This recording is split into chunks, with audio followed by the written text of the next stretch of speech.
Hey everyone, and welcome back to the Champions Podcast with me, Heather McCoy, and James Squires. we have a special guest with us today, somebody that I know and love, and I'm sure you're going to enjoy hearing from, and that is my best friend, Dustin Chapman. So, welcome to the podcast, Dustin. Well, thank you so much, and thank y'all for asking me to be on. I greatly appreciate it.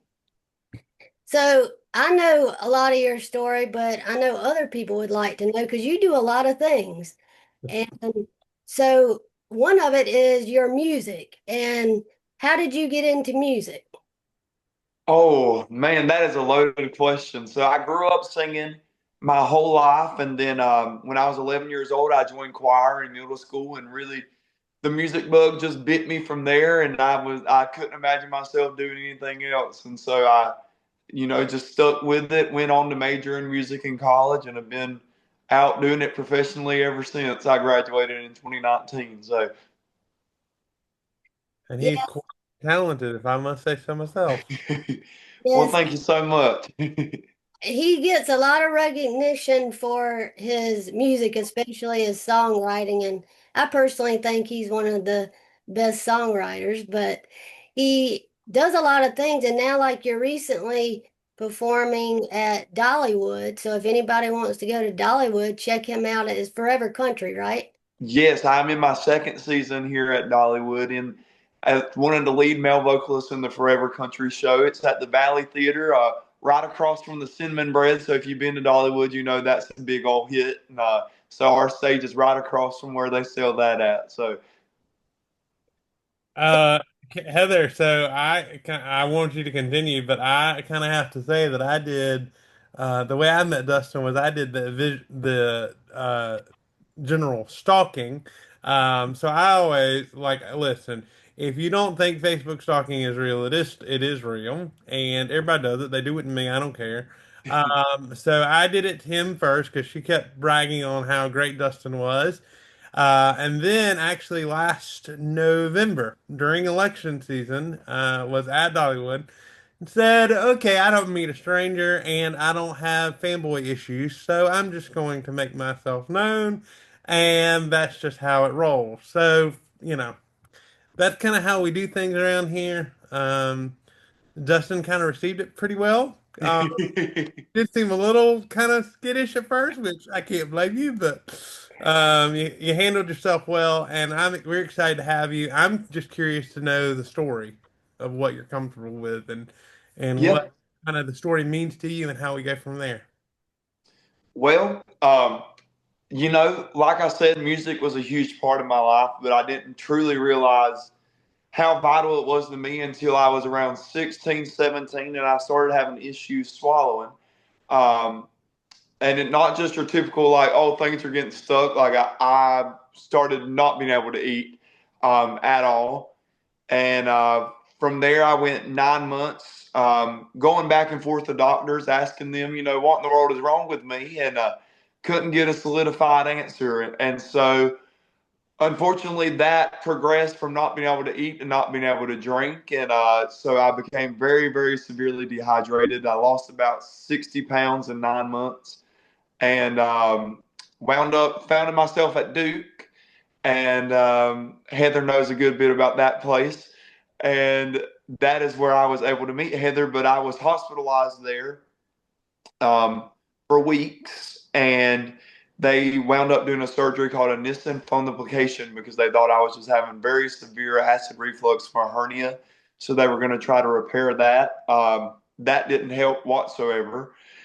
And so I kept finding myself in and out of Duke, in and out of Duke. I started passing out. Things just were getting very severe very quickly. And so in the summertime, I want to say it was around July. I found myself hospitalized again, and they started doing testing um, on the pressures in my esophagus to see if they were measuring at a normal level, and they were not. So they wound up doing this test called an esophageal manometry. Um, and my mom was there with me, and they were trying to, so with this test, they take a tube, they put it up your nose, and they run it down to your stomach, and they make you swallow. Um, they could not even get the tube down my esophagus. My esophagus was so closed off. Um, I started getting very sick as they were trying, and my mom asked them, they were like, "Is this test normal? Like, are the results looking normal?" And I remember the operator of the test looking at my mom, and he said, "I'm not supposed to say anything, ma'am, but I can tell you this test is anything but normal." Um, and being, I think I had just turned 18, and being that young and hearing that, I was scared. I didn't know what they were finding, and I was hospitalized at that time. And I remember a surgeon coming in my room, and he said, "So you have this disease called achalasia. It's a very, very rare disease, and you're going to have a very invasive surgery." And he said, "We're hopeful that we're going to be able to do it laparoscopic, but if not, we're going to have to cut you from one side of your stomach all the way to the other side. Recovery is going to be very intense." Um, Thankfully, they were able to do it laparoscopic, but they did wind up taking over 13 hours. It was originally scheduled to be 4 hours. They ran into some major complications. Um, and I felt pretty normal from there on until about a year later, and then all of my symptoms came back, and I've had about six more surgeries since then. That included a surgery that they call a poem, which is essentially the same thing. They just sit on the upper part of my esophagus.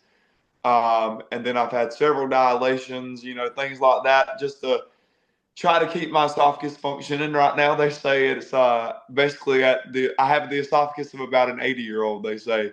Um, so I'm, you know, doing better than I was at 18, but still, every day is a struggle, and I just do my best to make it through today. And God has really blessed me, though. I've been able to use my music to really, and my songwriting, like Heather mentioned, to really bring awareness to this disease and give a voice to people that don't really have an avenue to try to promote the disease and bring awareness to it. And thankfully, my music has given me a platform to do so, like this podcast here today, which I'm very thankful to be a part of. So And I just a remember little bit of my story there.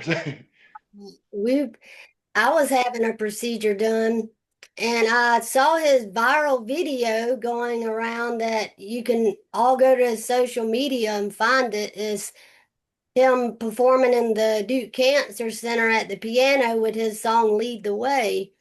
And I saw that video, and I was just sitting because I knew I had to go to Duke that week, and I was like, Mom, this sounds really crazy to say, but I would love to meet that guy. I just I could feel a connection right there. He happened to be in the recovery area, and I just heard the name Dustin, and I was like, I wonder if that's that guy. And so then I probably going to seem weird, and so I messaged him and was like, "Are you in the recovery area?" And it's been history ever since. We just connected immediately, but we call each other warrior brother and sister because that's really what we are, but we just feel that close of a connection. And I've seen him use his music in so many ways, and through his personal experience with his faith and just how he's allowed his faith to carry him through everything, because it's not easy. And you wear a smile and you have a wonderful personality, but nobody really knows what you're dealing with when the lights go off and you're at home. It's a constant struggle. But I just admire you so much for pursuing your dreams and not just saying, well, I'm just going to let this take everything from me. But you've used everything to say, no, I'm not going to let this defeat me, and just keep living life. And I see Champ over there, and I can tell that he's got some more questions on his mind. So I'm going to let him ask you some more questions. Ask away. Oh no, what is kind of your war room, as I would call it, just fight in you? Where does that what does that look like for you? Where does that come from? I know it's God, but how does he play a role in what you're doing now and how you got from where you are or where you were to where you are? You know, it sounds so cliche to say, but he gave me my gifts, and Mm. I truly believe without that solid foundation that he provides for me to stand on, I would not be here today. I I mean, music is one thing, and the ability to put into words, into lyrics and create the music and everything that I'm feeling and try to write that in a way that other people can relate to, that's another thing. But my faith is truly what has got me from point A to point B. I just I say it all the time. My favorite verse is Matthew 11:28 says, "Come to me, all you who are weary and burdened, I will give you rest." And that's truly because it's like what Heather said. I am a really, really good at putting on a smile and just hiding what people can truly see. Um, but it's in those times of rest and in that moment of reflection where I'm just like, God, you really have blessed me and you've got me through so much.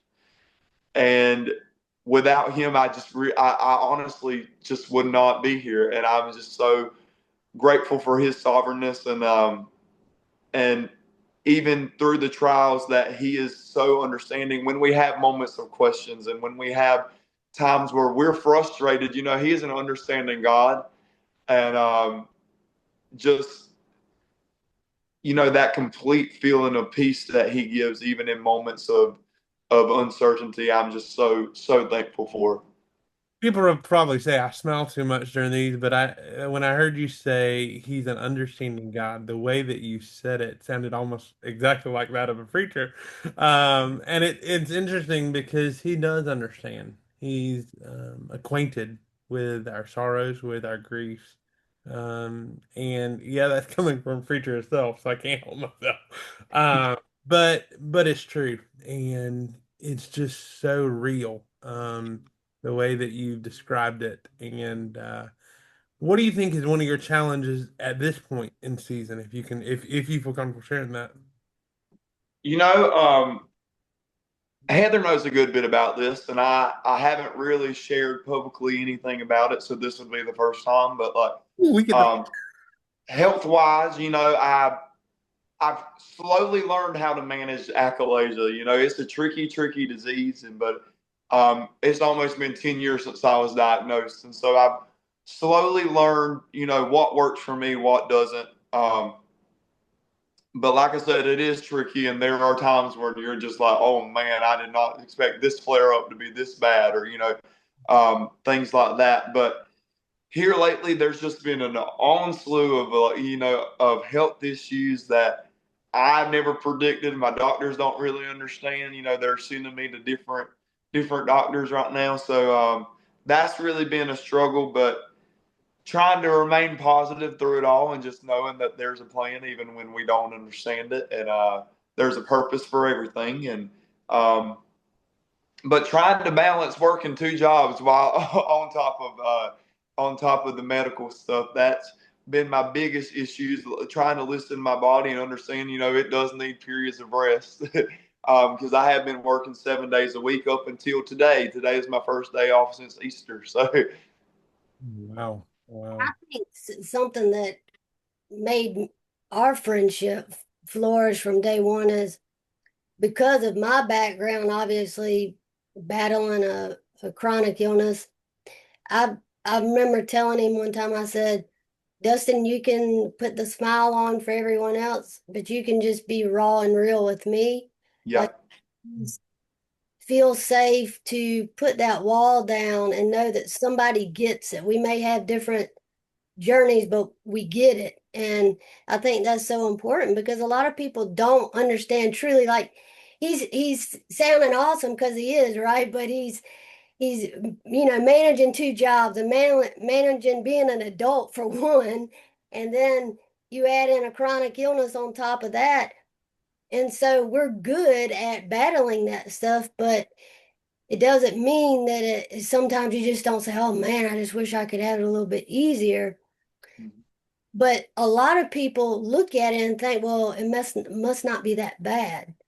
But he's just really good at managing and having that attitude of, okay, well, today may not be a good day at all, but I'm going to get out there and do what I have to do. And it's a survival tactic, honestly, to say you have to keep going. And especially, if you want your career, you work so hard. And I know this man right here has worked so hard to get where he is with his music. And as you said, God gave you a talent, and it would be a shame if you just sat home and said, "Well, I'm not going to pursue this," because I do truly believe He put you in a position to grow with Him, but also to be able to share that gift with other people. And I know you're touching more lives than you think you are, but it's just amazing to see the journey. I mean, I know I've known you, I can't even remember how many years now, but it's just been awesome to see you grow from that day to how you are today. You've never folded under pressure to say, "Oh, I'm giving up." And I think that's just so amazing. Well, to piggyback off of that a little bit, um, I do have to say one of the reasons why I have always, from the moment we met, I knew that we were going to have such a beautiful friendship because you were such an understanding, like you knew so well. Chronic illness, rare disease, all that was new to me at the time when we met. Like it was brand new to me. And I saw how you just exemplified so much grace in your situation. And when you told me that about, just you have to let your walls down sometimes. And I knew that you were someone that truly understood and that I could just be myself with you. And that has probably been the most fruitful friendship that I've had in a long, long time. And I just love you so much. And just had to put that out there. I love you too. I love the kind of the friendship love that's going on right now. This is great for you just to kind of sit back and take it all in and let it all just kind of, oh, okay, we're gonna do a little bit of love spat there. That's good. I think about the two of you, me not living with a chronic illness, but something that you you're born with it. So with the cerebral palsy, you're born with it, and you kind of learn to adapt. And you weren't put in a place where you didn't know anything different, whereas y'all knew a little bit different before it hit, and or thought you did maybe. And so sometimes I think we struggle in those areas of what do I share, what do I not share, what do I give, what do I not give, what do I hold back. Whereas you it is what it is. I mean, I don't know anything different. I don't know what it's like to have life before and then after. And so as I'm hearing you talk about the balancing act of putting on the face and taking it off. I had somebody come to me today and say, you really just don't seem to get when people are faking it for you. And I said, no, I don't, because I'm being diplomatic in the way that I give them the space to let them think that I have no idea what they're doing, or that maybe they think I'm like gullible to their needs. And what I just want to say to both of you is you don't have to. Nobody has to. We just have to learn to be comfortable in our own skin and comfortable wherever we are, to do what needs to be done. And I can't help, Dustin, but agree with Heather. You were put on this earth to do what you're doing. I remember when I saw you. I was there during the Christmas time, and so when I saw him standing on the steps of the chapel, I thought, that face looks familiar to me. Like I've seen that one somewhere. And I remember thinking to myself, hmm, I wonder if we had transcripts of God's final thing, where would our names be? And Mm. what would they say about the way that we lived out what we were sent here to do, or what we were put here to do? And I just think you've really done well with that. And a lot of this conversation may seem like it's us back and forth. It's not as much, you're not doing a lot of talking. And I hate that in some ways. But then again, I realize that it's just the idea of you're here. to both answer questions and just to be present. And a lot of people don't want to just be. Wonderful. Okay, so piggybacking off of what you were saying, um, there was a quote that I heard in my life, and I can't quote it word for word, but essentially it said, "When my time on earth is through, I want to be able to say that I use every ounce of the gifts that God gave me." And I truly try to live by that day by day because I do recognize how blessed I am to be able to make a living doing what I love. And you know what? Not everybody can say that's good and to glorify the Lord. And I just, to go back to what you said earlier about not knowing anything different, I have had to grieve an old life, essentially, and that, I see your face when I said that and you're thinking, but I truly, there's a part of my life that I had to let go of.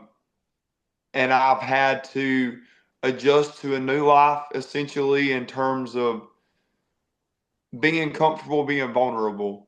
Um, Old me would have never been sitting here having this conversation with y'all, if I'm being honest. Like, I've had to learn to be okay, to express that I'm not okay sometimes. Um, and Heather, you might be able to attest to that, but that's not an easy thing to do sometimes. Um, The truth, because we are prideful by nature, right? And so we want to everyone to look at us and be like, they have it all together. But it's the Lord that keeps us together, and that's what that's if there's anything that I want to be able to get out of this podcast today that someone's listening to, it's just trust not on our own understanding, but that He is a good God and that He cares. Even when we are not okay, He is still caring, and when we don't understand, He has a plan, and that we don't have to have it all together. So, amen to that. Thinking about how God works, surely God didn't punish us in any way by living with what we live with, but He doesn't make mistakes. He knew who would be the right one to carry out the story Mm. that you're telling right now. And all of our stories look different, but he knew that Dustin could carry Appalachia and he could carry a music career, and he was going to touch people with what he was doing. And of course, everybody has hardships. Our last podcast was talking about stress and anxiety. Everybody has it, but it's just about how you look at things and the perspective. And that's something I've always admired about Dustin is his perspective of just having that good attitude. Matter of fact, you and Champ remind me of each other in the way that you may have a down day, but you don't let it get you all the way down that you don't get back up. And Champ talks about all the time, you have to keep walking, you have to keep walking. And that sounds so cliche Well, to some people. at that. Oh, and I can't walk. How bad is that? And I think about Heather. I think you said something just now that was profound. It was the fact that you have down days. Today is one of those days for me in some ways, and so it's 3 years of a grief, and so it kind of hit today at one point, and the office got quiet, the house got quiet, things got quiet, and I just was like, ooh, it stung for a minute. And then I thought, keep moving, keep walking, because that's going to happen. But the question is, how are you going to push this stuff out of the way and move forward? And Dustin does an incredible job with that. I mean, ever since he got on camera, he's been smiling the whole time. Your voice is incredible. You have wonderful control of that. Um, you have control of your presence and you know who you are. And you were talking about having rough days. As you were saying that, I'm thinking, oh my Lord, you can see that parts of my hair sticking up. I'm saying, let's just talk about it for a minute. But that's real life. Things like that happen, and life happens. And the question is, what is going to be your resolve for that? So, um, Heather, do you want to ask the last question? Go for it. Think what would be one of the most, I guess, personal songs that you've written that you can really, I know Lead the Way, obviously, but is there Slow any dance?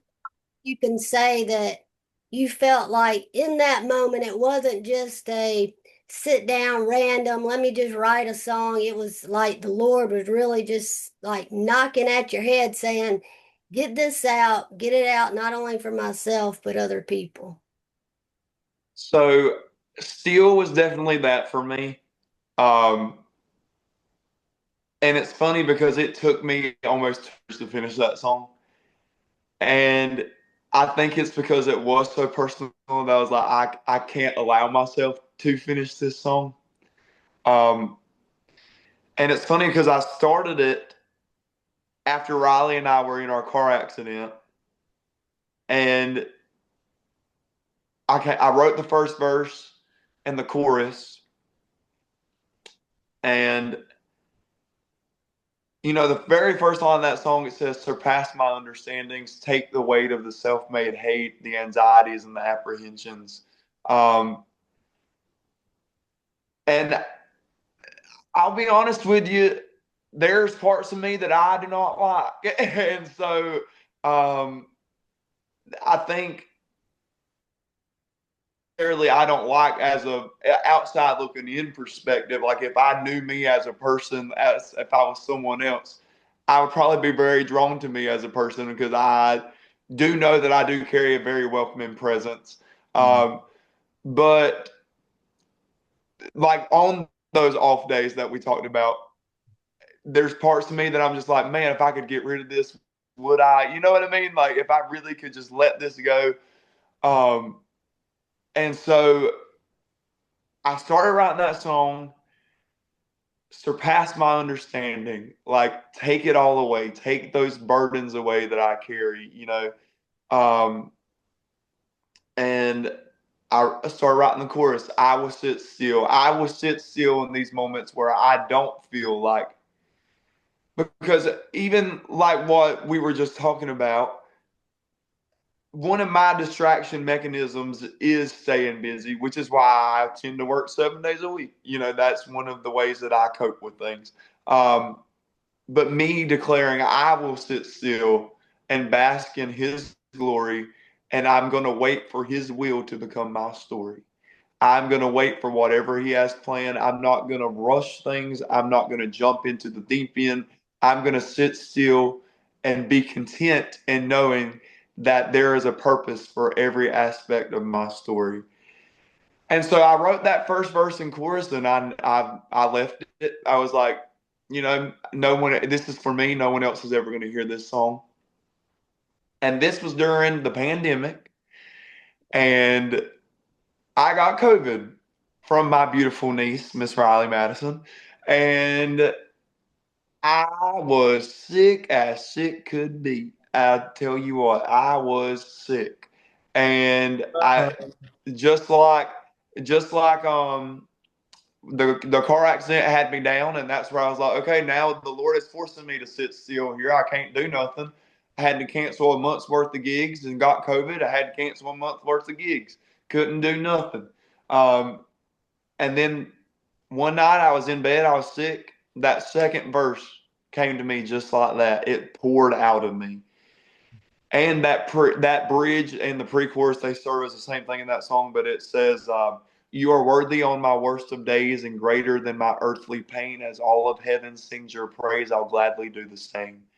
And um, that just flowed out of me because at that time I felt like I was having some of those worst days. Those days that we talked about where we're just down. I was having those days, and still at that time he was still worthy. He was still worthy of all of my praise, of all of my gratitude, and that song is so personal to me because that's where it stemmed from. But it's been beautiful to see how other people have related to it.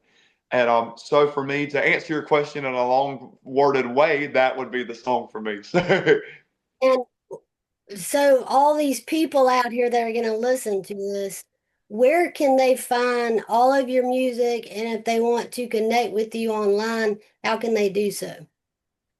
So I am on every streaming platform. If you search Dustin Chapman, there's about 12 original songs on there. But then if you search Kindred, which was mine and Riley's duo, there's two other songs out. They're that, and That's Where Steel Is. So there's two different avenues there, but on any streaming platform. And then you can follow me anywhere, Dustin Chapman Music. I'm on Facebook, Instagram, TikTok, all those good things. And then also my website is DustinChapmanMusicLLC.com. So Well, it has been such a joy for me, I know, to have you on the podcast today because I love you so much. I admire you so much. And to me, you're, like I said, you're my brother. And I don't have a younger brother biologically, but I have a younger brother with you. And it's just been so awesome to see your journey. And I'm so proud of you, like beyond proud of you. And so I'm definitely a number one fan. That's probably your parent. I can be a number one fan too. So, Champ, what do you want to say in closing today? I This has been so much fun just to hear the two of you kind of interact back and forth. That's probably been the funnest part for me, and the accent that Dustin has. Let's just talk about the accent for a minute. It's hilarious. That's that Tennessee drawl coming right on out. And I can't help it, but it is great. But I am also always encouraged by you. Just your smile is brighter than most lights. Your resolve is incredible. And I think what people heard from you today, if they heard nothing else from the chitter chatter back and forth, it was that even on the worst days, there's more to be done, and there's things that need to be done. And so, keep fighting, keep good, keep moving, keep walking, keep singing. Um, and we have a reason to sing, and that's because of his praise. And so, thank you, thank you, thank you. Wow, that's incredible. Thank you. So, do you have anything else you would like to add, Dustin, before we end it's been today's? a joy and a pleasure to be on this podcast. So Well, we thank you so much, and you're welcome back anytime. It's truly a joy to have you on, and uh, I'm going to get to Dollywood eventually to see your Forever Wait a Country. minute. So I saw him first. Is that what I'm hearing? The one that loves him so good, but I saw him first. I'll take that any day of the week. There you go. well, I will tell you, she's seen me many times in the Myrtle Beach area before. So Oh, whatever, Dustin. Whatever. But thank you. Yeah, thank you. but you focus on continuing to get better, and then once you're ready to travel, I got a ticket with your name on it. So, Sounds awesome to me. well, got so Oh, much love for both of you guys, and I will catch y'all next time. All right. thanks, sir.